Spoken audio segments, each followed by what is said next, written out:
Bonjour au corps du Christ, bonjour aux frères et aux sœurs, les oints de l'Éternel, pasteurs, prophètes, évangélistes, apôtres, docteurs, diacres et autres. Ce message nous concerne particulièrement. Soyons déjà bénis de la part de notre Seigneur Jésus-Christ.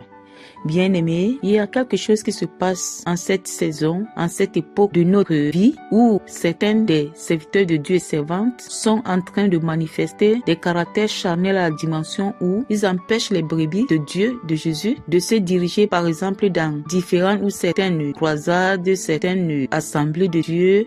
Pourquoi? Parce qu'ils veulent uniquement les maintenir selon eux.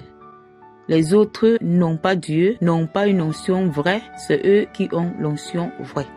Bien-aimés dans le Seigneur, pendant que Jésus nous appelle et nous le suivons, au départ nous sommes des enfants, limités dans la compréhension profonde des choses spirituelles. Au fur et à mesure nous marquons le pas avec Jésus, dans cette parole qui dit « Porte ta croix chaque jour et suis-moi ». Nous sommes enseignés, délivrés, restaurés, régénérés dans la connaissance des choses célestes. D'où le royaume que nous appartenons continue à nous édifier, à nous éduquer, à nous former, à nous bénir pour devenir meilleurs à l'image de notre Seigneur Jésus-Christ. Par moments, certains d'entre nous, dans la dimension de la petitesse spirituelle, se disent ils sont les seuls vrais élus de Dieu.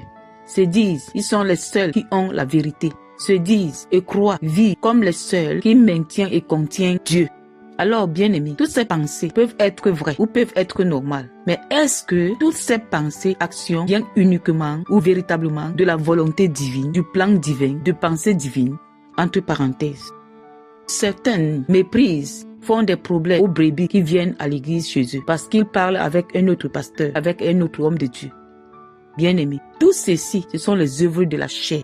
Quand on sait qu'on est un appelé élu de Dieu, qu'on est vrai avec Dieu, marchant dans son chemin et cherchant à vivre la vérité dans un mode de vie de sainteté, on ne combat pas les combats de la chair. On ne se gêne pas pour les brebis à ce niveau où on croit qu'on peut orienter même les pensées ou bien même les actions, les paroles.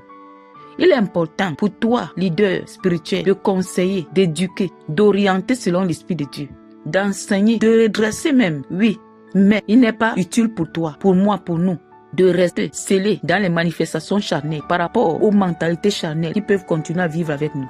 C'est pas parce qu'on défend les brebis d'aller quelque part qu'on aura beaucoup de brebis comme le sable au bord de la mer ou les étoiles du ciel. Non. Mais c'est tout simplement parce qu'on est en train de marcher selon le plan de vie, dans la volonté divine. Et on attend tout de Dieu. Parce que si nous sommes appelés aujourd'hui, si chacun de nous est assis quelque part, c'est parce que Dieu l'a voulu. Amen.